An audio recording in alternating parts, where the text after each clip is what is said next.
Hello అండి. రీసెంట్‌గా senior నటుడు శివాజీ నటించిన 'దండోర' మూవీ రీసెంట్‌గా క్రిస్మస్ రోజున రిలీజ్ అవ్వడానికి సిద్ధంగా ఉంది. ఈ మూవీ ఫస్ట్ రివ్యూ వచ్చేసింది. చాలా బాగుందంట. ఈ సినిమా సెన్సార్ కంప్లీట్ అనేది చేసుకోవడం జరిగింది. యూఏ సర్టిఫికేట్ కూడా ఇవ్వడం జరిగింది. సెన్సార్ వాళ్ళు ఈ సినిమాలో వాడిన పదాలని కొన్ని కట్ చేయాలని చెప్పడం జరిగింది. ఈ సినిమా ప్లే అవుతున్న టైంలో ఈ సినిమా ఎవరిని ఉద్దేశించినట్టు కాదు. ఇది ఒక కల్పిత కథ. ఎవరిని ఉద్దేశించి ఈ సినిమా తీయలేదు అని ఒక వాయిస్ ఓవర్ ఇస్తే బాగుంటుందని రిస్ట్రిక్షన్ కూడా పెట్టడం జరిగింది.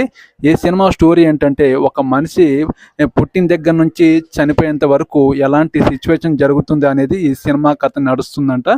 ఈ సినిమాలో సేమ్ బలగం స్టోరీ అని అనుకుంటున్నారు, కానీ ఇది బలగం స్టోరీ కాదు. సేమ్ అలా ఉన్నా కూడా ఈ సినిమాలో ఒక వ్యక్తి చనిపోయినప్పుడు ఆ వ్యక్తిని దహనం చేయడానికి ఆ ఊరి వాళ్ళు ఎందుకు అడ్డుకున్నారు అనేది ఈ సినిమా కాన్సెప్ట్.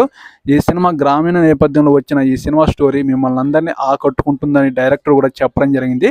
ఈ సినిమా మీద మీరేమంటారు కామెంట్ సెక్షన్లో కామెంట్ చేయండి. ఈ వీడియోకి ఒక లైక్ చేయండి. నా ఛానల్ని ఎవరైనా సబ్స్క్రైబ్ చేసుకోవాలంటే ప్లీజ్ సపోర్ట్ మై ఛానల్. ఓకేనండి, బాయ్.